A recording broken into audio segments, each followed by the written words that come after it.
OBC की बात, जनगणना की बात बहुत की जाती है। माननीय सभापति जी, जिसकी जात का पता नहीं वो गणना की बात करता है। बोलने का मन क्या था? स्पीकर सर, सर माइक नहीं है सर,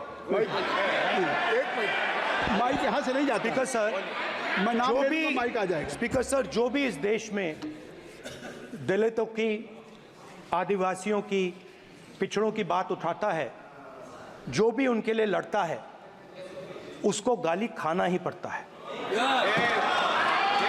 और मैं ये सब गालियां खुशी से खाऊंगा, क्योंकि महाभारत की बात हुई तो महाभारत में अर्जुन को सिर्फ मच्छी की आंख दिख रही थी, उसी प्रकार मुझे सिर्फ मच्छी की आंख दिख रही है। जाति जनगणना हम करा के दिखाएंगे। खत्म। आपको जितनी गाली देनी है आप दीजिए, हम खुशी से लेंगे। धन्यवाद।